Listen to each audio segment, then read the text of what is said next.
नंदं परमसुखदं केवलं ज्ञानमूर्तिं द्वन्द्वातीतं गगनसदृशं तत्त्वमस्यादिलक्ष्यम् एकं नित्यं विमलमचलं सर्वदी साक्षिभूतं भावातीतं त्रिगुणरहितं सद्गुरुं तं नमामि।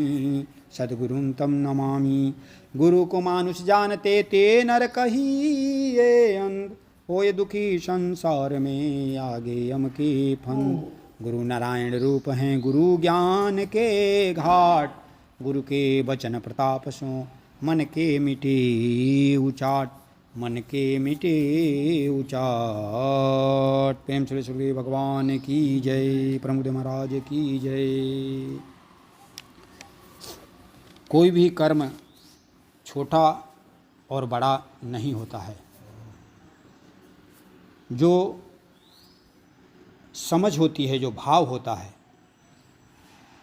उसके होने से कर्म निकृष्ट सा दिखाई पड़ने लगता है, उत्कृष्ट दिखाई पड़ने लगता है। यदि हमारी समझ विकसित है, यदि हम भाव से भावित होकर के सद्गुरु की आज्ञानुसार शास्त्रयुक्त कर्म को करते हैं, तो वह कर्म हमारे लिए फलदायी होता है। ऐसा आता है शास्त्रों में, जाजली ऋषि योग जप तप में संलग्न थे और जिस पेड़ के नीचे बैठ कर के वे जप तप कर रहे थे, उसी पेड़ पर एक पक्षी ने उनके शरीर के ऊपर विष्ठा कर दिया। अर्थात उसी पेड़ पर वो पक्षी बैठी हुई थी और उसने विष्ठा किया।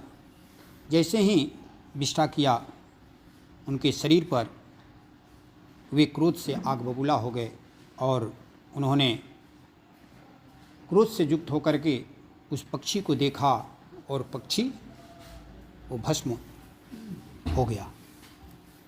जैसे ही पक्षी भस्म हुआ तो उनके मन में अहंकार हो गया कि मेरी जो तपस्या है वो सफल हो गई और मैं जो जानना चाहिए उसको मैंने जान लिया। अब वे नित्य प्रतिदिन जो साधकों का, ब्रह्मचारियों का जो स्वभाव होता है, मधुकरी मान करके कोई खग वृत्ति से, कोई श्वान वृत्ति से जीवन निर्वहन करते हैं। वे खग वृत्ति से अपना जीवन निर्वहन करते थे, भिक्षा वृत्ति से मधुकरी मांग करके। वे मधुकरी मांगने के लिए एक घर में गए और उस घर में, जिस घर पर गए हुए, वहाँ पर एक पतिव्रता स्त्री रहा करती थी और जैसे ही उनका आगमन हुआ, उसने उनसे वार्तालाप करके कि मैं अभी तुरंत आपके लिए भिक्षा लाती हूँ। जैसे ही वो घर में गई, वैसे दूसरे दरवाजे से उसके पतिदेव प्रवेश किए। वो पतिव्रता स्त्री थी, इसलिए पति के प्रति जो व्यवहार होना चाहिए वह सारे व्यवहार करने में थोड़ा विलंब हुआ। उसने पति से निवेदन किया कि हे प्रभु, आपकी आज्ञा हो तो दूसरे दरवाजे पर एक भिक्षुक आए हुए हैं, उनको मुझे भिक्षा देना है। पति ने कहा कि अरे जाओ जाओ, पहले क्यों नहीं बताई, जा कर के तुरंत भिक्षा दो। और वो जा कर के भिक्षा लेकर के जाती है उस तपोनिष्ठ जाजली ऋषि के पास। कहीं कहीं कश्यप जी का भी नाम आया है, कहीं कहीं जाजली का नाम आया। जैसे ही जाती है, वे क्रोधित हो जाते हैं। जैसे ही क्रोधित होते हैं तो वो पतिव्रता स्त्री के मन में इस प्रकार कोई उद्वेग नहीं होता है, लेकिन जब विशेष क्रोधित होते हैं तो कहती है कि मैं वो पक्षी नहीं हूँ कि आपके क्रोधाग्नि से मैं भस्म हो जाऊंगी। तो वो ऐसा सुनकर के आश्चर्यचकित हो जाते हैं कि अरे इस बात को तो मैंने किसी को बताया भी नहीं और कोई जानता भी नहीं है। ये कैसे जानती है? वो कहती है कि मैं, आप आश्चर्य न करें, मैं अपने स्वधर्म का पालन करते हुए पति को ही सर्वस्व मान करके और मैं धर्म के अनुसार जीवन जीती हूँ और उसी से मुझे सब कुछ मालूम है। तीनों कालों में क्या हो रहा है मुझे मालूम है। और यदि आपको धर्म के रहस्य को विशेष रूप से मर्म को जानना है, धर्म के मर्म को जानना है, तो आप उस जनकपुर में जाएं। वहाँ पर एक व्याध नाम का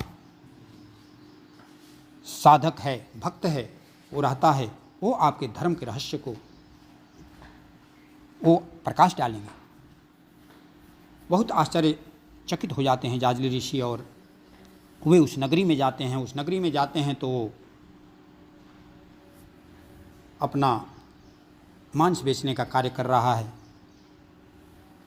उसको देख करके उनको तो मन में विचार आता है कि यह धर्म के मर्म को जानता है, धर्मज्ञ है, मर्मज्ञ है, यह कैसे हो सकता है।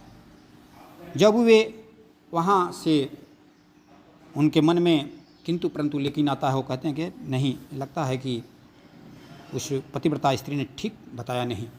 और वहाँ से चलने के लिए जैसे ही वो कदम बढ़ाते हैं, आगे रखते हैं, वैसे ही वो व्याध बोलता है कि महाराज आप रुकें, मैं अभी थोड़ा जो ग्राहक भगवान आए हैं इनको मैं कुछ कार्य में लगा हूँ, तुरंत निवृत्त होकर के मैं आपके पास जिस प्रयोजन से आप आए हुए हैं, जिस पतिव्रता स्त्री ने आपको भेजा है, उससे का मैं और हम आपस में माने आपस में चर्चा करके उसका समाधान करेंगे। तभी वहाँ आश्चर्य होता है कि अरे ये भी जानता है। और वो कार्य से निवृत्त होकर के वो ऋषि के पास आता है और कहता है कि महाराज ये मेरा पुश्तैनी धंधा है, मैं धर्म और कर्म के साथ रहता हूँ। पुश्तैनी धंधा होने के चलते मैं वध नहीं करता हूँ किसी जीव का, न मैं खाता ही हूँ। त्रिकाल संध्या में करता हूँ, तीनों कालों में मैं भगवान का भजन करता हूँ। और ग्राहक, सारे ग्राहकों को भगवान का स्वरूप मान करके और माता पिता को के प्रति भी एक पुत्र का जो सत्कर्म होना चाहिए, जो कर्तव्य कर्म होना चाहिए, उसको करके मैं सारे कार्यों का संपादन करता हूँ, जिससे कि मुझे धर्म का मर्मज्ञ मुझे मालूम है। चर्चा होती है और धर्म के विषय में बहुत गुणात्मक विषयों पर धर्मव्याद अपने विषयों को रखते हैं और जाजली ऋषि का समाधान होता है। तो इन सब घटनाओं से, इन सब क्रियाओं से ये सीख मिलती है कि कोई भी कर्म निकृष्ट और उत्कृष्ट नहीं है।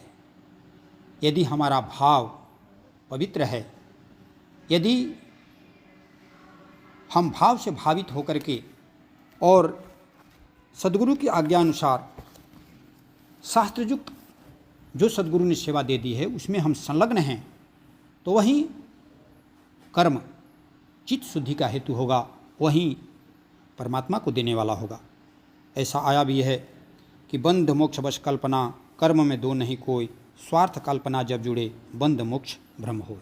जब स्वार्थ की कल्पना जुड़ जाती है तो बंधन और मुक्ति का कारक हो जाता है।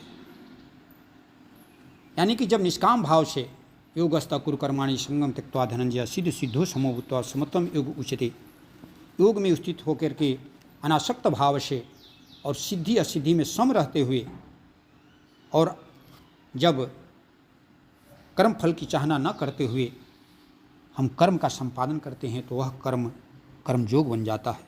वैसे ही रामचरितमानस में सुपनेखा, जो कि आसुरी प्रवृत्ति की है, राक्षसी है, वो नीति की बात कहती है अपने भाई रावण से कि करसी पान सोवसी दिनु राति, सुधि नहीं तव सिर पर आराती, राजनीत बिनु धन बिनु धर्मा, हर ही समर्पे बिनु सतकर्मा, विद्या बिनु विवेक उपजाएं, श्रम फल पढ़ें किए अरुपाएं, संगत चति कुमंत्रते राजा, मानते ज्ञान पानते लाजा।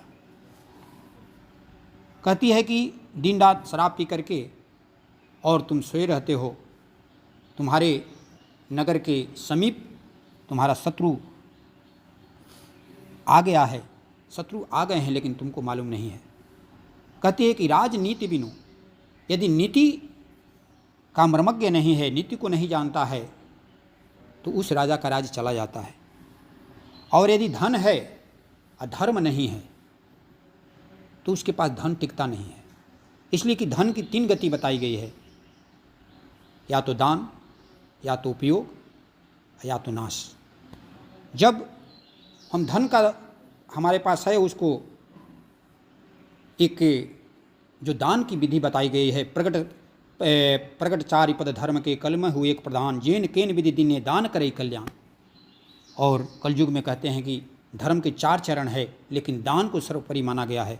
इसलिए कि आप यज्ञ नहीं कर सकते, तप नहीं कर सकते, आप उपासना नहीं कर सकते हैं, इसलिए दान को विशेष, दान से ही आपका कल्याण हो जाएगा। तो कहते हैं कि जैन केन विधि दिन ने दान करे कल्याण। तो कहती है कि यदि धन है और धन को यदि धर्म में नहीं लगाते हो तो वो धन चला जाता है। वैसे ही हर ही समर्पे बिनु सत्कर्मा, यदि आप बहुत कर्म करने वाले हैं, आप पुण्य का काम भी करते हैं, योग और भजन इत्यादि जो भी आप कार्य करते हैं, या आप सांसारिक जो भी कर्म करते हैं, यदि वो भगवान को समर्पित नहीं करते हैं तो वह कर्म से केवल श्रम हाथ लगता है, अर्थात वह फलदायी नहीं होता, उससे अहंकार प्रकट होता है। इसीलिए आगे कहते हैं कि विद्या बिन विवेक उपजाए, श्रम फल पढ़ें किए और उपाएं। ऐसे ही यदि विद्या को आप विवेक से युक्त नहीं पढ़ते हैं, विवेक नहीं है विद्या के साथ, तो वो भी श्रम ही केवल हाथ लगता है। विद्या ददाति विनयम, इसलिए कहा गया कि विद्या जो विनय को न दे, विनम्रता को न दे, सा विद्या या विमुक्ते, जो विद्या मुक्ति को प्रदान न करे वह अहंकार को प्रकट कर देती है। इसलिए विवेक से प्रकट विद्या ही हेतु का कारण होता है। संगत चति कुमंत्रते राजा, मानते ज्ञान पानते लाजा। उसने कहते हैं कि यदि जो सन्यासी है, ब्रह्मचारी है, यदि उसका संसर्ग ठीक नहीं है तो उसका ब्रह्मचर्य टिकता नहीं, यानी कि उससे स्वधर्म का पालन नहीं कर पाता है सन्यासी। वैसे ही कुमंत्रते राजा, यदि मंत्री ठीक नहीं है तो वो राजा का राज भी टिकता नहीं। मानते ज्ञान पानते लाजा, वैसे ही यदि ज्ञान है और मान की चाहना है तो वो ज्ञान टिकता नहीं है। और जो शराब इत्यादि का सेवन करते हैं उनके पास लज्जा नहीं रहती है, वे दुष्कर्म करते रहते हैं। तो वैसे ये नीति की बात करती है शूर्पणखा रावण से, तो ये नीति की बात यानी कि सबको जानना चाहिए। और कोई भी आप कर्म कर रहे हैं तो उस कर्म को, चाहे आप योग जप तप ही क्यों न हो, उसको भगवान को समर्पित कर देना चाहिए, जिससे कि कर्तापना का भाव न आवे। नहीं तो कर्तापना का भाव आने से अहंकार प्रकट होता है, अभिमान गर्व प्रकट होता है और वह विनाश का हेतु होता है। इसलिए सारे जो भी सत्कर्म इत्यादि करते हैं वे परमात्मा के चरणों में, सद्गुरु के चरणों में, अपने इष्ट के चरणों में समर्पित करके और उससे चित्त शुद्धि हो, उससे परमात्मा की प्राप्ति हो, इसके लिए अपने भगवान और इष्ट सद्गुरु से प्रार्थना करनी चाहिए। इसी के साथ गुरुदेव के चरणों में वाणी को विराम। ओम गुरु चरण की आरती गावे, प्रभु चरण